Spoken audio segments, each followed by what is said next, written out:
Hello guys, स्वागत है आपका एक और नई वीडियो में। मेरा नाम है गुरप्रीत, आप देख रहे हैं you me and England's life. कि ये जो वीडियो है वो होने वाली है उन लोगों के लिए जो यूके में जल्दी ही अपने बच्चों के साथ आने वाले हैं, यहाँ पे आके अपने बच्चों के साथ रहने वाले हैं। क्या उनके चैलेंजेस हो सकते हैं, तो कौन सी डिफिकल्टीज होंगी और कैसे आप उन डिफिकल्टीज को ओवरकम कर सकते हो। तो watch this video till the and so that कि इस टॉपिक के बारे में आपको प्रॉपर इन्फॉर्मेशन मिल पाए। उससे पहले अगर आप मेरे चैनल पे नए हैं तो आप मुझे सब्सक्राइब कर सकते हैं for more informative video specially about UK life, UK visas. अगर आप यूके में आ चुके हैं तब भी ये चैनल आपके लिए हेल्पफुल होगा, और अगर आप आने का प्लान कर रहे हैं देन इस चैनल पे डेफिनेटली काफी ऐसी वीडियोस आपको मिल जाएंगी जो आपके किसी ना किसी वे में हेल्प करेंगी। So do subscribe guys if you are new at my channel. तो स्टार्ट करते हैं आज की वीडियो। उससे पहले थैंक यू वेरी मच उन सारे लोगों का मेरे वीडियो को लाइक कर रहे हैं एंड जिन्हें मेरा कंटेंट पसंद आ रहा है। इसके साथ ही मुझे काफ़ी ज़्यादा कमेंट्स आ रहे हैं पिछली कुछ वीडियोस के बारे में, जिसमें कि लोगों ने बोला है कि आपकी जो ज़्यादातर वीडियोस होती हैं उनमें आप यूके की नेगेटिव साइड ही दिखाते हो, ऐसा क्यों। कुछ लोगों ने तो ये भी लिखा था कि ये अच्छा वे है सब्सक्राइबर लेने का एंड व्यू लेने का कि नेगेटिव वीडियो बनाओ। तो गाइस ऐसा कुछ भी नहीं है। हर कॉइन की टू साइड्स होती हैं और हर जगह पे कुछ अच्छी चीज़ें होती हैं और कुछ बुरी चीज़ें होती हैं। मैं ये कभी नहीं बोलती कि यूके मत आओ, यूके अच्छा नहीं है, बट एक्चुअल क्या रियलिटी है वो मैं ऑलवेज आपको बताने की ट्राई करती हूँ। बिकॉज यहाँ पे आके जब आप सब कुछ अच्छा सुन के आओगे, बहुत मोटिवेशनल वीडियो आपको मिल जाएंगी जिनमें काफ़ी अच्छा बढ़ा चढ़ा के भी बोला जाता है कि यूके ऐसा है, यूके वैसा है। जब आप यहाँ पे पहुँच जाते हो ना, जब रियलिटी आपको हिट करती है उस टाइम पे लोगों को लगता है ऐसा तो किसी ने बताया नहीं, ये तो मैंने यहाँ आने से पहले एक्सपेक्ट ही नहीं करा था, ऐसा तो कोई बताता नहीं, ये साइड तो यूके की कोई दिखाता ही नहीं है। तो वही चीजें मैं यहाँ पे आपको बताने की ट्राई करती हूँ। मैं कभी नहीं बोलती कि यहाँ पे मत आइए, यहाँ पे कुछ भी अच्छा नहीं है। बहुत सारी चीजें यहाँ पे ऑफकोर्स अच्छी हैं, पर बहुत सारी चीजें ऐसी भी हैं जिनमें कि आप स्ट्रगल फील करोगे। और अगर आप उन चीजों के बारे में अपनी कंट्री से ही जान पाओगे और अगर जानते होंगे, यहाँ पे आने के बाद आपको ऐसा नहीं लगेगा कि नहीं हमने तो ये कभी सुना ही नहीं था, और आपके माइंड में पहले वो चीजें होंगी कि हाँ हमारे साथ ऐसा हो सकता है, कैसे हमने उसमें ओवरकम करना है। तो उसी तरह आज की वीडियो भी मैं इसी बारे में बनाने वाली हूँ कि अगर आप अपने बच्चों के साथ आ रहे हो तो कौन सी ऐसी चीजें हैं जो आपको फेस करनी पड़ सकती हैं और कैसे आप उन चीजों से ओवरकम कर सकते हो। तो स्टार्ट करते हैं मेनली जिस टॉपिक के बारे में ये वीडियो रहने वाली है।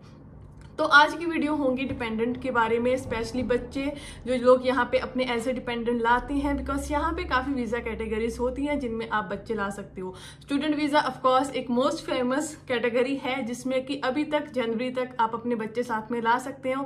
बिकॉज अगर आफ्टर जनवरी 2024 में आप आने का सोच रहे हो तो उसमें रूल चेंज हो चुके हैं। अगर आप PhD के लिए नहीं आ रहे हैं देन आप अपने बच्चे नहीं ला पाओगे। और उसके अलावा काफ़ी स्किल वर्कर वीज़ा है या फिर अदर वर्क वीज़ा भी जिनमें अलाउ होता है बच्चों को साथ में लाना।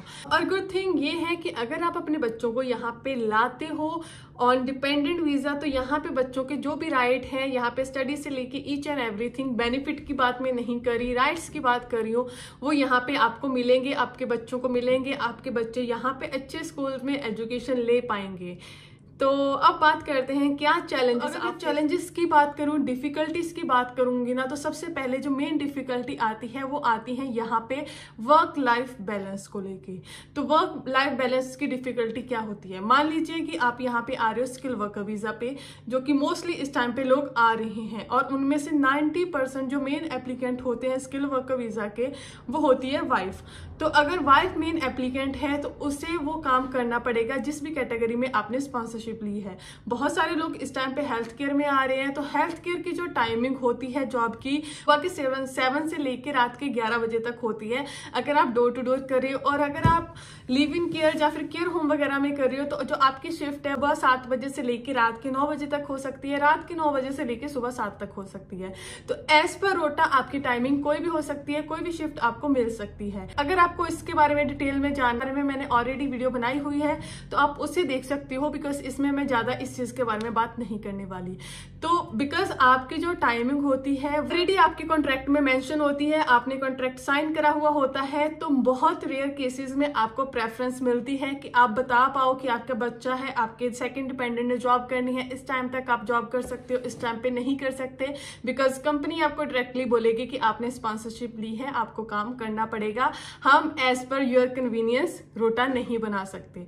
तो थोड़ी सी प्रॉब्लम वहां पे फेस करनी पड़ सकती है, बिकॉज आपका कोई टाइम फिक्स नहीं होता। उस टाइम पे जो सेकंड पर्सन होता है आपके डिपेंडेंट, अगर वो पूरा दिन आपके बच्चे के साथ हैं और पर अगर आप लेट नाइट आ रहे हैं, अगर वो नाइट की शिफ्ट करने का कंसीडर कर रहे हैं, तब भी सम टाइम प्रॉब्लम हो सकती है। अगर आपकी शिफ्ट 10 बजे खत्म हो रही है, 11 बजे खत्म हो रही है, तो ऑफकोर्स उस टाइम पे तो नाइट की कोई भी शिफ्ट अवेलेबल नहीं हो पाएगी। आप यहाँ पे आ रहे हो स्टूडेंट वीजा पे, तो स्टूडेंट वीजा पे भी 90% जो यहाँ पे मेन एप्लीकेंट होती हैं वो वाइफ ही होती हैं। तो उस टाइम पे यूनिवर्सिटीज की क्लासेस भी होती हैं जो कि मेन एप्लीकेंट को अटेंड करनी पड़ती है। उसके अलावा जो मेन एप्लीकेंट है समटाइम वो भी वर्क करते हैं। तो अगर आपके बच्चे साथ में हैं तो कोई एक पर्सन चाहिए जो कि हर टाइम बच्चों के साथ रह पाए। अब काफी लोग इसमें एक चीज क्वेश्चन पुट करेंगे कि क्या हम अपने बच्चों को स्कूल नहीं भेज सकते। तो गाइस, यूके में जो स्कूलिंग की एज होती है वो 4 ईयर की होती है, और यहाँ पे जो क्लासेस हैं वो स्टार्ट होती हैं सितंबर में। जैसे इंडिया और हमारे देशों में जो क्लासेस हैं वो अप्रैल में स्टार्ट होती हैं, पर यहाँ पे जो नई क्लासेस है वो सितंबर में स्टार्ट होती हैं। तो अगर आपका बच्चा सितंबर से पहले तक 4 साल का हो चुका है, देन आप अपने बच्चे को स्कूल में भेज सकती हैं। बट अगर 4 साल से छोटा है तो आपका बच्चा स्कूल नहीं जा पाएगा। और अगर आप अपने बच्चों को नर्सरी स्कूल में भेजती हैं तो उसके लिए आपको पे करना पड़ता है। क्योंकि किसी ने मुझे एक कमेंट भी करा था कि क्या यूके में कोई बच्चों के केयर होम्स अवेलेबल होते हैं जिनमें हम बच्चों को छोड़ के जा सकते हैं अगर हमने काम पे जाना है। तो यूके में बच्चों के लिए केयर होम नहीं होते, केयर होम नहीं बोलते वो, यहाँ पे उन्हें डे नर्सरी बोला जाता है, नर्सरी स्कूल्स बोला जाता है। वो होते हैं पर उसके लिए आपको खुद से पे करना पड़ता है, और जो पेमेंट होती है वो बहुत ही ज्यादा होती है।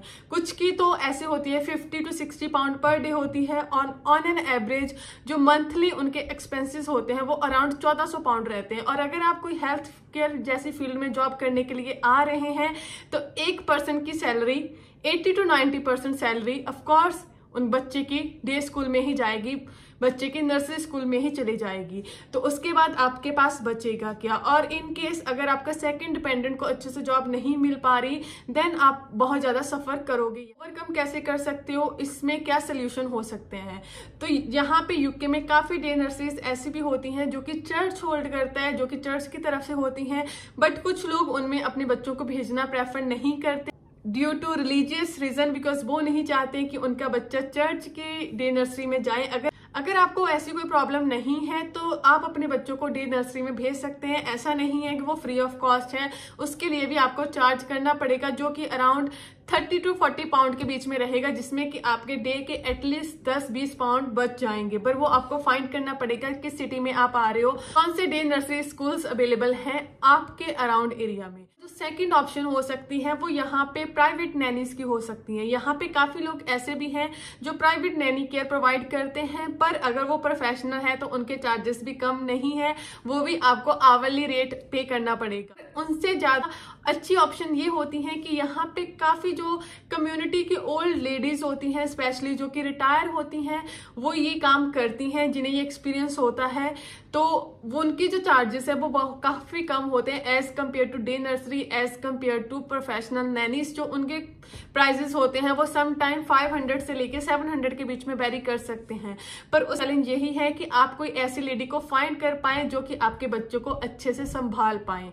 एंड उससे भी बड़ा जो प्रॉब्लम होती है वो किसी पे ट्रस्ट करना होता है कि आप अपने बच्चे को किसी के साथ छोड़ के जा रहे हो और वो आपके बच्चे की कैसी केयर। तो आप किसी को ऐसे फाइंड कर लेती हो तो उसमें आपके काफी जो पैसे हैं वो बच जाएंगे as compare to day nursery. And अच्छी बात ये होती है कि अगर आप वो लेडी आपकी कम्युनिटी की है तो आपका बच्चा आपकी लैंग्वेज भी सीख जाएगा, जो कि लोगों का सबसे बड़ी यहाँ पे वरी होती है कि उनका बच्चा इंग्लिश तो सीख ही जाएगा, उनकी जो मदर लैंग्वेज है पंजाबी, हिंदी जो भी आप बोलते हो, ऐसा ना हो कि उनका बच्चा वो लैंग्वेज ना बोल पाए। तो अगर वो लेडी आपकी ही कम्युनिटी की है तो ऑफकोर्स आपके बच्चे को आपकी मदर टंग भी सीखने के लिए मिल जाएगी। चैलेंज है जो बहुत ज्यादा लोग यहाँ पे फेस करते हैं, वो करते हैं अबाउट अकोमोडेशन। मुझे रीजन नहीं पता क्या है, बट यहाँ पे अगर आप अकोमोडेशन बुक करोगे तो जो सबसे पहली बात पूछी जाती है, अगर आप कपल हो तो वो आपसे पूछते हैं कि क्या आपका कोई बच्चा है। ये मैं सिर्फ हाउस शेयर की बात नहीं करी, यहाँ पे काफी ऐसे फ्लैट्स भी हैं, अगर आप उन्हें लेने जाओगे तो जो पहली चीज आपसे पूछी जाती है, स्पेशली अगर वो फैमिली के लिए भी अलाउ हो, तो क्या आपका कोई बच्चा है। और अगर आप बच्चों के साथ वो फ्लैट लेने वाले हो तो काफी ऑनर मना कर देते हैं कि हम जो फ्लैट है वो बच्चों वाली फैमिली को नहीं, पूरा घर लेते हो उस टाइम पे ऑफ कोर्स आप अपने बच्चे साथ में रख सकते हो, पर जो यहाँ पे पूरे घर के चार्जेस है ना वो बहुत ही ज्यादा है। अगर आप पूरा घर लेने का कंसीडर कर रहे हो ना तो जो जहाँ पे घर के रेंट है वो बहुत ही ज्यादा है। 1000-1200 से घर का रेंट स्टार्ट होता है, और ये मैं स्टार्टिंग रेंट की बात कर रही हूँ। वो भी कुछ एरियाज में इस रेट पे आपको घर मिल पाएंगे, कुछ एरियाज तो ऐसे होते हैं जिनमें रेंट बहुत ज्यादा होता है। इसके अलावा, इस रेंट के अलावा आपको बिल्स देने पड़ेंगे, जिसमें कौंसल टैक्स होगा, वाटर बिल होगा, इलेक्ट्रिसिटी बिल होगा, गैस बिल होगा। तो लमसम जो प्राइस है वो 1500 तक पहुंच जाता है अगर आप खुद का घर लेती हो। तो एट द एंड एक पर्सन की जो सैलरी है वो पूरे घर के प्राइस में ही निकल जाएगी। तो यहाँ पे एक अकोमोडेशन भी एक बिग इशू है अगर आप अपने बच्चों के साथ यहाँ पे आने का प्लान कर रहे हो। ऐसा नहीं है कि आपको अकोमोडेशन बिल्कुल नहीं मिलेगी, अकोमोडेशन मिल जाएगी। यहाँ पे कोई भी ऐसा पर्सन नहीं है जो घर के बिना रह रहा हो। जो भी यहाँ पे आ रहा है सम हाउ कैसे ना कैसे करके वो अकोमोडेशन ले ही लेता है। कुछ सस्ते में लेते हैं, कुछ महंगे में लेते हैं। तो ये एक चीज को आप कंसीडर कर। इसी के साथ मिलता जुलता जो नेक्स्ट चैलेंज है वो यहाँ पे रहेगा लिविंग कॉस्ट की। अगर आप बच्चों के साथ आओगे तो आपकी लिविंग कॉस्ट ऑफ कोर्स बहुत ही ज्यादा होगी। आपकी ग्रोसरीज के प्राइस हैं वो बढ़ेंगे, उसके अलावा जो बच्चों के शॉपिंग के प्राइस है ऑफ कोर्स वो तो बढ़ेंगे ही। तो स्टार्टिंग में अगर आपके बच्चे साथ में आ रहे हैं तो आपको इस चीज को अपने माइंड में रखना पड़ेगा कि आप कितना अर्न कर रहे हो और कितना आप यहाँ पे स्पेंड कर रहे हो। तो इस चीज को मैं ज्यादा एलैबोरेट नहीं करूंगी, because person to person to situation आपके लिविंग एक्सपेंसेस है वो आपके हाथ में होते हैं कि कितना आप सेव कर सकते हो और कितना आप स्पेंड कर सकते हो। तो मैं बात करूंगी क्या स्टार्टिंग में आपको अपने बच्चे साथ में लाने चाहिए कि नहीं लाने चाहिए। यस, काफी लोग यहाँ पे ऐसे आते हैं जो कि स्टार्टिंग में जो यहाँ पे खुद अकेले मूव करते हैं, but after some month like 5-6 month जब उनको लगता है कि यहाँ पे लाइफ सेटल डाउन हो चुकी है, उन्हें पता है कि उनके वर्क का क्या टाइम है, उन्हें पता है कि किस टाइम पे वो अपने बच्चों के साथ रह पाएंगे, कैसे वो मैनेज कर पाएंगे, देन वो बाद में अपने बच्चों को बुला लेते हैं। पर एक चीज जो मैं बोलूंगी, अगर तो आप आ रहे हो यहाँ पे स्टूडेंट वीजा पे एंड अगर आप इस सितंबर इनटेक में आ रहे हो, बिकॉज उसके बाद तो वैसे आना पॉसिबल नहीं है, उसके बाद जनवरी के बाद आप अपने डिपेंडेंट को नहीं बुला पाओगे। तो इस चीज को जरूर कंसीडर करना। अगर आप सोच रहे हो कि आप अपने बच्चों को बाद में बुला लेंगे, तो क्योंकि किसी ने मुझसे स्पेशली इस चीज के बारे में क्वेश्चन भी पुट करा था कि क्या हम पे कोई इफेक्ट होगा, तो इस चीज को अभी तक क्लियर नहीं करा गया है कि क्या जो लोग सितंबर से पहले आ जाएंगे वो बाद में अपने डिपेंडेंट को बुला पाएंगे कि टोटली बंद हो गया है। But as per my suggestion आपको कोई रिस्क नहीं लेना चाहिए। अगर आप अपने बच्चों को बाद में बुलाने का भी सोच रहे हो तो ट्राई करना दिसंबर तक या दिसंबर से पहले तक आप अपने बच्चों को यहाँ पे बुला लो। बिकॉज अगर आप उस टाइम पे नहीं बुला पाए एंड एज पर रूल कुछ ऐसा रूल आया कि आप बिल्कुल भी नहीं बुला जनवरी से, तो तब उस टाइम पे आपको वेट करनी पड़ेगी जब तक आप अपना जो वीजा है वो किसी वर्क वीजा में स्विच नहीं करवा लेते। PSW की मैं बात नहीं करी, बिकॉज PSW में आप वैसे ही अपने डिपेंडेंट को यूके में नहीं बुला सकते।